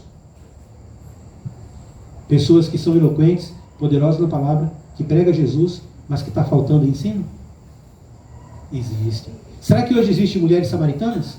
João capítulo 4, quando Jesus disse para ela, vocês samaritanos adoram o que não conhecem, nós judeus adoramos o que conhecemos, porque a salvação vem dos judeus. Pode escrever, mulher, que virá o dia que nem nesse monte Gerazim e nem em Jerusalém adorareis o Pai. Porque Deus procura para seus adoradores aqueles que adoram em espírito e em verdade. Esses são os verdadeiros adoradores que Deus procura, porque Deus é espírito e importa que os seus adoradores o adorem em espírito e em verdade. Jesus estava profetizando, dizendo que a adoração não é mais em lugar, nem aqui nem ali, não é mais em Gerazim, não é mais na igreja católica, Não é mais na igreja presbiteriana. A adoração agora é dentro de mim. Mudou o lugar. Eu. E a adoração agora é espírito e verdade. Espírito com letra maiúscula é 100% de você. E verdade é a palavra de Cristo. É você e Cristo, a palavra dele. Entendeu o conceito aqui? Jesus disse, pode crer em mim. Aí a mulher falou o quê? Eu sei que naquele dia, que um dia, virá o Cristo. E ele vai ensinar todas essas coisas para a gente. Aí Jesus disse para ela, sou eu. Eu que falo com você. Eu que falo com você. No começo da conversa, a mulher falou, como sendo tu judeu, pede para mim água, que sou mulher samaritana, porque os judeus não se dão com os samaritanos. No primeiro momento, Jesus era um cara, um judeu, atrevido. Depois que Jesus revelou um pecado da vida dela, que só ela, a vida dela, vejo que o Senhor é profeta. Depois que Jesus revelou a ela, eu sou o Filho de Deus, aí Jesus se tornou Messias. Isso é quem ele é. Essa é a identidade dele. E sabe, a primeira pessoa que Jesus se revelou como Filho de Deus foi uma mulher pecadora, que tinha 5 maridos, já teve 5 maridos, e o 6º que ela tinha não era marido dela, roubou de alguém. Por isso ela foi no poço meio-dia, quando não tem nenhuma mulher. As mulheres estão em casa fazendo almoço, ela vai lá buscar água, porque ela era uma persona não grata. Ela era a roubadora de marido. Uma mulher que teve 5 e o 6º naquela época, no Oriente Médio. Ah, que coisa, não? Mas Jesus usou aquela mulher para dar um ensino para os apóstolos e, consequentemente, para eu e você. Vale a mensagem isso aqui, vale o tempo. Quando a mulher soube que ele era Jesus, o texto diz que ela saiu correndo, largou o cântaro dela e foi lá na cidade avisar os homens da cidade que quem estava lá fora era o Cristo. 12 apóstolos de Jesus entraram na cidade antes dela para conversar e negociar e comprar comida para 13. Precisa? Precisa 12 comprar comida para 13? Precisa? Eram 13, Jesus mais 12. Os caras largaram Jesus sozinho, lá, com raiva de Jesus, porque estavam em território samaritano, porque Jesus disse, eu vou para casa, para Galiléia. Oba, só que eu tenho uma novidade, nós vamos por Samaria. Nós vamos pela boca de fundo. Nós vamos pelo território de guerra. Nós vamos passar onde vocês não querem ir. Tudo bem? Tudo bem nada, cara pálida. Que isso? Mas o Senhor é o... Fazer o quê? Eles estavam mal-humorados, não queriam estar ali, entraram na cidade, cegos, comercializaram, falaram com os samaritanos, voltaram, e quando chegam lá, vem a mulher passando por eles, e ele, oxi, que é isso? E Jesus não come, e a comida está lá, e a comida está lá, o hambúrguer está esfriando, e Jesus não come, e ele, será que alguém deu comida? E Jesus fala, é verdade aquele ditado. Um é o que planta, o outro é o que colhe. Vocês vão colher onde não plantaram. E é verdade também que o conceito de que vocês então vão trabalhar em cima do serviço de outras pessoas, um é que planta, outro que colhe. Jesus então pede para que eles levantem os olhos, olhem, e a cena é lá na cidade de Sicar, saindo aquele monte de pessoas ao encontro. Jesus fala, vocês falam que faltam 4 meses para a colheita, eu vos digo, os campos já estão branquejando. Olha a cena, as pessoas saindo aí, ó, pronto para colher. Quem foi que pregou o evangelho na cidade? 12 discípulos foram lá dentro, não tiveram coragem de dizer quem estava lá fora era o Messias. Que lavada, hein? Não seja eu e você esse tipo de discípulo, não. Entendeu? Captou? Beleza. Eu. É.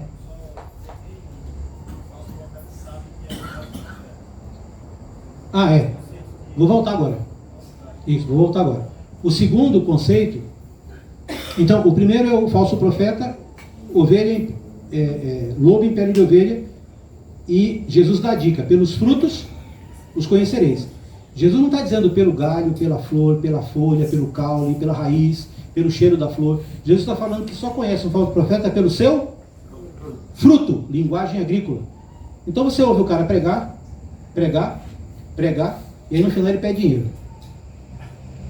Pregar, no final ele quer vender livro. Quer vender estação de televisão, acaba. Quer status, quer posição. Leva tempo para você conhecer o fruto de uma pessoa. Leva tempo. Você planta um pé de coco hoje, de 4 a 7 anos para colher o coco, para saber se o coqueiro é bom. Cuidado! Vai analisar a pessoa pela eloquência, pelo conhecimento, pelo dinheiro. O diabo conhece a Bíblia mais do que qualquer um aqui. Então, Jesus falou pelos frutos. Observa o fruto da pessoa. Essa é a dica de Jesus. Mas no versículo 21, Jesus vai dizer: naquele dia, muitos me dirão, Senhor, Senhor, eu curei em teu nome, preguei em teu nome, expulsei em teu nome. E ele vai dizer, eu não conheço vocês. Esse é o falso profeta enganado, sincero. Por quê? Muitas vezes, um falso profeta mal intencionado, ele prega e angaria discípulos para ele, para a igreja dele. Essas pessoas vêm com o coração sincero, crendo na verdade, crendo naquela mentira como se fosse verdade. E aí ela vai e reproduz para alguém. Essa reprodução é o falso profeta bem intencionado. É o falso profeta sincero. É aquele que crê numa mentira como se verdade fosse. Então, se você tiver seu GPS falhou, você está indo para uma cidade que você nunca foi, e aí você chega num morador ali na rua e você pergunta, escuta, eu estou indo na rua tal, número tal, você conhece esse lugar? E a pessoa fala, conheço, mas só que na cabeça da pessoa está assim, vou ferrar esse cara, ele é de Recife, ele é de Fortaleza? Tá bom, deixa comigo, placa do carro de Fortaleza. Aí ele pensa assim, você vai aqui e pega a direita, e depois a segunda à esquerda. Só que ele está mandando você ao contrário do lugar que você devia ir. Você devia virar à esquerda, ele manda à direita. Esse é o falso profeta mal intencionado, ele quer te ferrar. Mas existe o falso profeta bem intencionado. Qual é o bem intencionado? É aquele que vai te falar a verdade, entre aspas. Ele vai dizer assim, sabe o que você faz? Você vai aqui, a primeira você vira à direita, a segunda à esquerda. A mesma informação errada que o outro deu. Só que na mente dessa pessoa, ela quer te ajudar mesmo. Sinceramente, aí você sai. Quando você sai, ela... Ai! Meu Deus do céu. Dei informação errada. Não é a direita, é a esquerda. Era a esquerda. Bem intencionado, ato falho. Não queria te ferrar. Mas a sinceridade dele em querer te ajudar, ajudou? Você vai chegar no lugar? Não. Não. Então toma cuidado. Cuidado com as informações. Você tem que... A sua responsabilidade é sua de saber qual é a vontade do Pai. Cuidado com os intermediários que vão dizer para você qual é a vontade do Pai. É aí que se ferra todo mundo. É confiar a vida deles aos pastores, aos guias, aos bispos, aos líderes das igrejas. Mesmo na igreja do Senhor, a ordem é cuidado. Jesus que ordenou isso. Mesmo quando estamos no culto ouvindo a pregação, o cara pode ser eloquente, demonstrar o que for. A Bíblia ainda continua lá dizendo, analise, julgue, fique esperto, porque ele pode estar ensinando algo achando que é o certo, mas pode estar errado. E a informação é tão falsa quanto a do primeiro. Só muda a intenção. Tá? Captou? Então, beleza.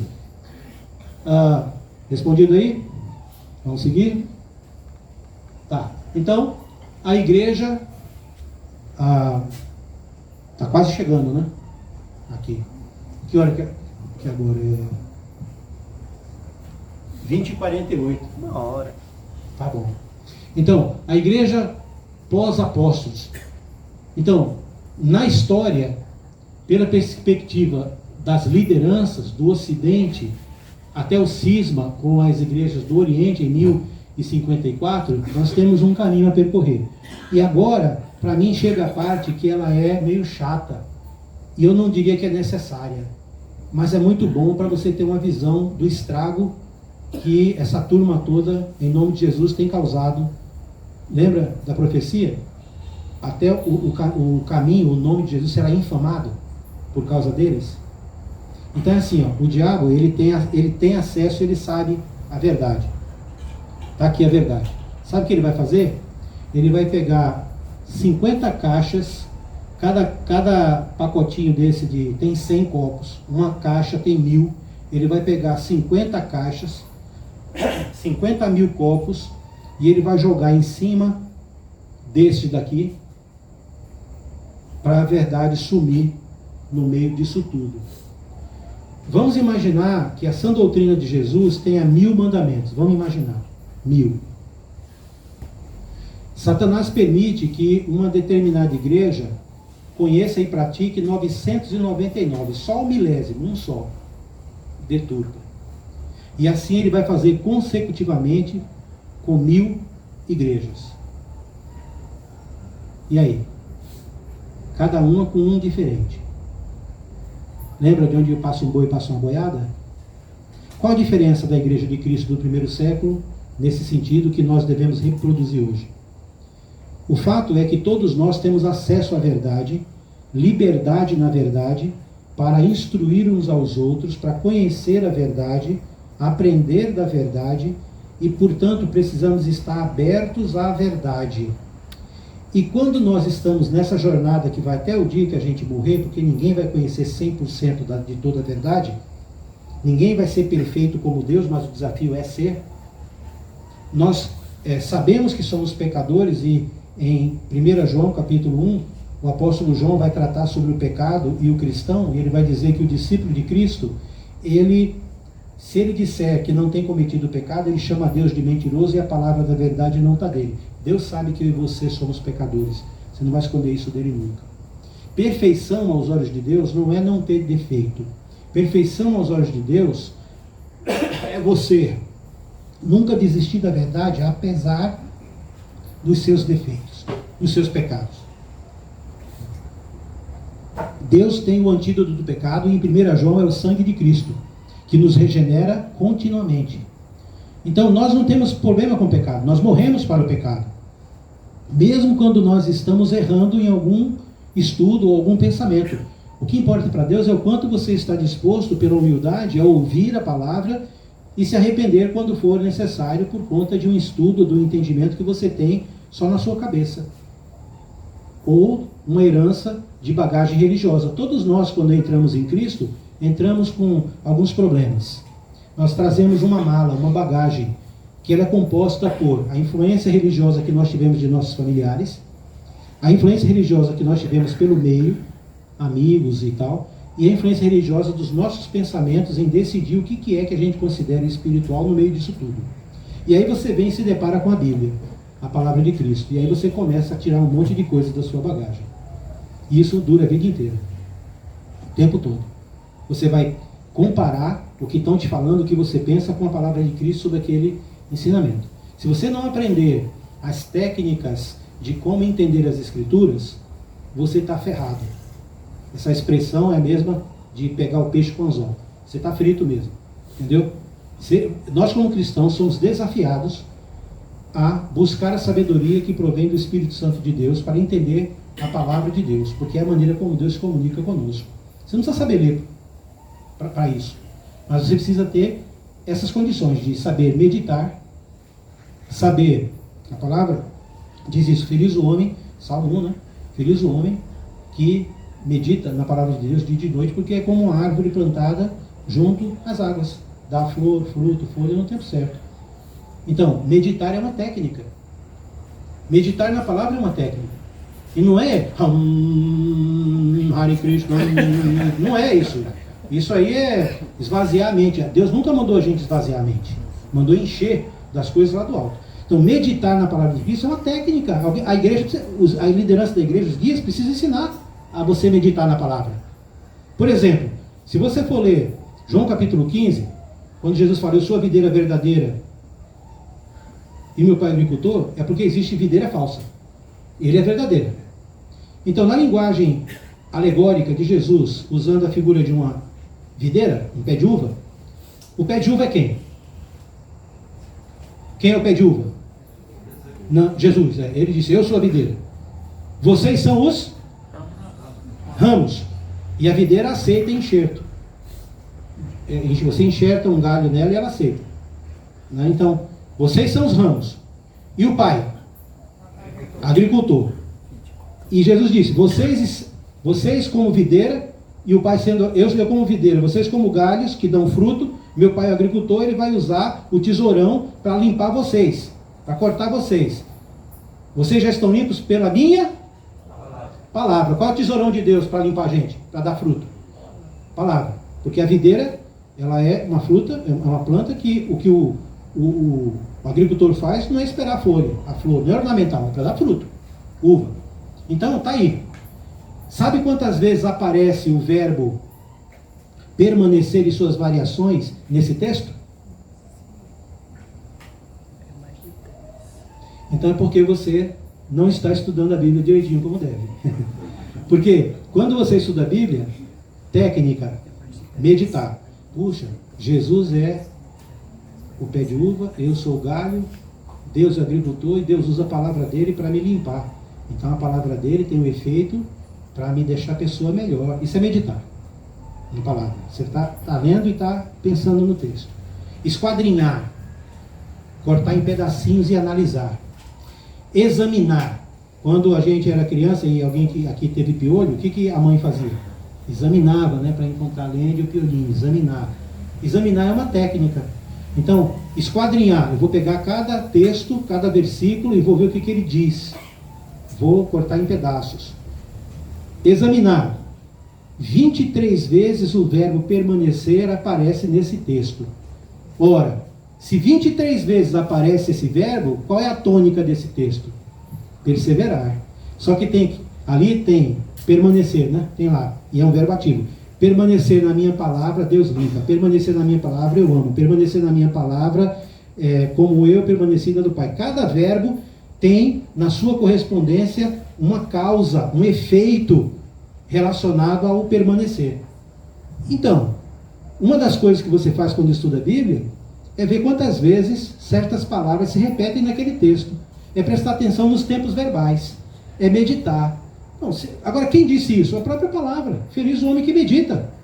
Os de Beré eram mais nobres do que os de Tessalônica porque examinavam. Examinar é uma técnica. Ora, se os guias da igreja não estão ensinando os membros a serem autônomos no conhecimento da palavra, a crescer no pleno conhecimento de Cristo, para não ser mais levado como menino,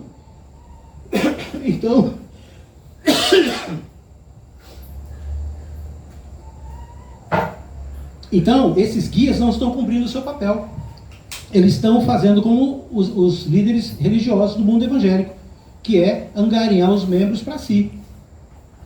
Está entendendo o ponto? Na igreja, os guias da igreja do Novo Testamento, eles vão ensinar os membros a crescer no pleno conhecimento de Cristo, para que eles sejam maduros, para que eles desenvolvam seus ministérios, para que não sejam mais levados por qualquer vento de doutrina. E todos, só não vem quem não quer, todos vão crescer junto como um corpo, coligados junto, pensando na mesma coisa e tal, uma igreja só, sólida, e assim vai. Mas se eu mantenho as pessoas mamando, não faço isso, eu estou mantendo elas presas. Tá percebendo aí? A harmonia da coisa? Então, nós vamos analisar a igreja desse ponto de vista a partir de amanhã. Hoje eu vou gastar os meus 7 minutos, porque vocês estão devendo para mim 5 minutinhos do tempo. Não vai matar ninguém esses 5 minutinhos. Para perguntas, comentários. Então, se você tem alguma pergunta ou comentário, vamos lá. Sobre a igreja presbiteriana. Presbiteriana. O que o senhor quer saber? Você falou vários tipos de Falei. conceito, né? E no caso eu quero saber o conceito da presbiteriana. Olha só, o senhor vem amanhã? Não. Então, o senhor está convidado. Comigo, Deus quiser. Tá bom, então o senhor está convidado para assistir em vídeo, especialmente no sofá da sua casa, quando eles mandarem a cópia, a de amanhã, porque eu vou falar sobre, primeiro, a história do catolicismo, que foi o veio forte, e aí depois eu vou falar sobre a reforma, que é quando vai entrar a igreja presbiteriana. Quem criou, as ideias, a data, a doutrina, essas são as chamadas igrejas tradicionais, são aquelas que surgiram da reforma, luterana, presbiteriana, metodista, batista. E antes dessas teve um período chamado pré-reforma, os anabatistas, os valdenses, aí tem outros ali que foram os que vieram antes, e depois com Lutero vem a reforma. Então essas igrejas surgem ali entre o século XV e XVI. Então a igreja presbiteriana, ela não foi fundada no primeiro século. E essa palavra, igreja presbiteriana, nem sequer foi citada no Novo Testamento. Então, nos textos inspirados no Novo Testamento, existem 23 termos para a igreja. Eu vou mostrar alguns deles ali. Por exemplo, Igreja de Cristo, Igreja de Deus, Assembleia dos Santos, Igreja dos Primogênitos, o Caminho, a Fé, a Verdade, a Igreja dos Primogênitos arrolados no céu, e aí vai. Tem vários termos. São 23 ali que há como identificação, não é? Então, a Igreja de Cristo é um destes, e qualquer grupo que se reuniu de Jesus deveria usar os termos que o Espírito Santo usou, inspirados no Novo Testamento, para se referir à igreja. Qualquer outro nome para identificar a igreja que não seja inspirado, que não consta ali naqueles textos são duvidosos. E na verdade você vai ver que são, porque marcam a identidade de um grupo religioso que surgiu numa data que não foi 33, fundada por alguém que não é Jesus, numa cidade que não é Jerusalém, e tem uma doutrina própria além da Bíblia. Portanto, a igreja presbiteriana, nesse conceito, ela se encaixa como uma igreja da Reforma. É uma igreja muito nova, 1862, eu acho, 65, não lembro bem agora, que eu vi tanta data, né? Aí, e ela tem uma doutrina própria, né? Quando alguém é presbiteriano, e, por exemplo, na igreja presbiteriana, é permitido o batismo de crianças, não é? Embora no Novo Testamento, os requisitos exigidos por Jesus Cristo para alguém ser batizado é que ela tenha a condição de ouvir a pregação do Evangelho, crer nesse Evangelho, confessar Jesus como seu Senhor e aí ser batizado. Uma criança não tem a capacidade. Você já tentou pregar para uma criança de 2 anos? Ela vai entender alguma coisa? Como é que ela pode ser batizada se a exigência para o batismo é que ela entenda a pregação e creia que Jesus é o Filho de Deus? Como é que você vai entrar lá no Beto Carreiro, em Santa Catarina, que eu não fui, vai, é muito gostoso lá, legal, né? Sem brinquedo, que para você entrar tem que ter acima de 1,20 m. Se você tiver 1,10 m, não entra. Padrão. Né? Então, onde que a igreja presbiteriana descobriu que o batismo é por aspersão e pode ser em criança? Se na Bíblia o batismo é por imersão e tem que ser uma pessoa que ouça a palavra, creia, né? Aí o presbiteriano, ele vai usar, por exemplo, ele vai usar um texto em Atos 17, se eu não me engano, quando Paulo estabeleceu a igreja em Filipos, ao carcereiro. Se não for, alguém me corrija aí. Então, ele vai usar o texto dizendo que, tá vendo? Aqui está escrito que o carcereiro levou Paulo para ensinar e foi salvo ele e a casa dele foi salva. Ele e a casa dele foi salva. Podia ter criança lá. Podia ter criança lá. Aí eu falo, não tinha criança lá. Como que não tinha? O texto não está dizendo nada, 50% para um, 50% para outro. Eu falei, não. Leia, continue lendo. Está dizendo lá que todos os que creram manifestaram grande alegria por terem crido em Jesus. Aí eu pergunto, uma criança pode crer e manifestar alegria por ter crido? Não tem capacidade mental para isso. 16, pronto. Aí ele ficou assim, né? Então, quando você conhece a palavra, você tem algumas vantagens. Porque Jesus era assim, ele conhecia muito bem a palavra e o Espírito Santo dava a sabedoria e o poder para que ele pudesse, se bem que ele tinha, né? Mas com o Espírito, então, aí rebentou, né? Ele tinha para, com o tempo verbal, destruir uma doutrina dos saduceus, né? Tudo bem? Mas a gente vai ver e depois o senhor vai ter mais acesso. É um detalhe, é no sofá comendo pipoca com pimenta, né? Pimenta com leite. O leite, ele anula o ardor da pimenta. Então essa pimenta aí é para comer com pipoca, porque ela não é ardida, ela está com leite. Tem tempo ainda? Oi? Tem tempo ainda? Tem. Sobre aquelas duas perspectivas teológicas, tanto calvinismo como arminianismo. Um cristão que afirma isso seria um cristão com crise de identidade? Então, o problema é esse. O problema é que quando uma pessoa... Ele está falando sobre aquela dualidade, né? A questão do calvinismo, né? E do arminianismo, que são dois homens, Armênio e Calvino. São duas ideologias teológicas a respeito da salvação. Então, por exemplo, o calvinismo tem como sua principal doutrina, uma vez salvo, sempre salvo, a predestinação. O arminianismo vai ao contrário disso e vai, na sua principal doutrina, falar que nós temos o livre-arbítrio, não é? Então, na verdade, nós não somos nenhum dos dois, nós somos cristãos, discípulos de Cristo. Então, nós vamos para o Novo Testamento e vamos ver o que Jesus fala sobre isso, né? O que Jesus fala sobre predestinação? O que o Novo Testamento fala sobre predestinação? E o que é que o Novo Testamento fala sobre livre-arbítrio? O que a Bíblia trata sobre isso? E aí você vai nos textos bíblicos. Agora, se nós nos deixarmos influenciar por qualquer um desses ou qualquer um outro, nós estamos replicando a ideia humana. Então a gente tem que abominar isso. Durante muitos anos da minha vida, eu sou cristão há 45 anos, da Igreja de Cristo. Eu nasci na Igreja de Cristo. Então, espiritualmente falando. Eu vim de um lar católico, espírita, kardecista, e me tornei cristão na minha pré-adolescência. E aos 20 anos fui para o seminário, eu me preparar em São Paulo, no Instituto Bíblico, estudei e fui servir como ministro de jovens na igreja em Campinas. Fiquei 12 anos em São Paulo, 29 em Campinas. Estou mais tantos anos em Florianópolis e estudando, me preparando, buscando a palavra e fazendo isso que eu faço hoje. Desde 1999, eu trabalho com reestruturação de igrejas de Cristo que estão em processo de divisão ou passando por problemas doutrinários. Eu estou na 16ª congregação como evangelista, lidando com crise, com problemas de briga de igrejas, com reestruturação, treinamento de liderança de igrejas de Cristo.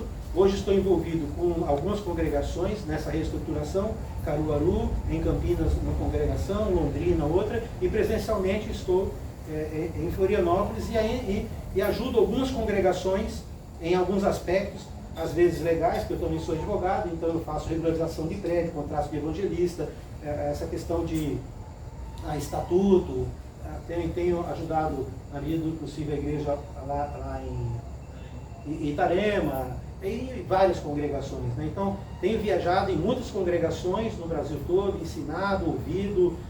Então assim, esse é o meu métier, lidar com crise, lidar com problemas, né? Fui me aperfeiçoar em algumas técnicas que eu julgo importantes, mas sempre a Bíblia e Jesus como principal. Mas eu também sou capelão, também exerço a função e tenho o curso de psicanalista. Então, sou formado também na Unicamp em questão de gestão de projetos, né, no direito, especialista na área de previdência. Agora, tudo isso aí, o que vai me levar para o céu? Nada. Lixo. Como Paulo disse, né? Porque lá no final é você, a palavra e Cristo, meu irmão. Agora, enquanto está aqui, você pode se aperfeiçoar, você pode estudar, você pode crescer para uso do reino, não para você, para sua arrogância, mas para servir ao Senhor. Eu não estou aqui jogando flores, não. Eu sei a responsabilidade que isso tem na minha vida, e não é privilégio, é mais responsabilidade. Agora, quando eu compro um carro, quando eu faço qualquer coisa, antes, além de consultar o Senhor, eu penso no que isso é útil para o reino, não só para mim. Faltou um detalhe aí, Alex. Fabricante de porta da igreja lá. Esse também. Esse outro detalhe. Mas, você está entendendo? Assim, o que pauta a vida da gente deve ser sempre aquilo em que eu posso servir e ser útil ao Senhor, usando a minha vida a esse serviço, a esse ministério. Estas coisas que eu falei não tem nada a ver com brio, com eu sou, então não é esse o ponto. Mas o ponto é que cada um de nós, na nossa vida, temos que pensar que o que nós fazemos tem um propósito maior, que é servir os propósitos do Senhor. Todas essas coisas que eu falei, eu sirvo irmãos e a igreja nesse aspecto, não para ser eu alguma coisa, mas por causa do Senhor. Esse é o motivo, sempre vai ser. Essa é a visão pessoal e coletiva que nós temos que ter. É sempre voltar à origem, ao padrão, à palavra. Então, essa questão de que será que as pessoas estão com dúvida? Estão, porque na verdade não conhecem a palavra. Se conhecessem, quem é Arminio, quem é Calvino, né? Para fechar, a não ser que alguém esteja com o coração ardendo e queimando, aí tudo bem. Vai para casa com o coração pegando fogo. Mas é assim, ó, para a gente fechar. Efésios, quando o apóstolo Paulo trata lá no capítulo 1 sobre a predestinação, vai comigo no raciocínio aqui. Isso é pensar, né? Quando você pega um ônibus, não tem um itinerário? Tem lá, né, uma placa, escrito lá o destino dele, né? Porque ele tem um ponto final e um ponto inicial, e ele faz um percurso que você deveria saber, ou consulta lá que você sabe a linha, qual é.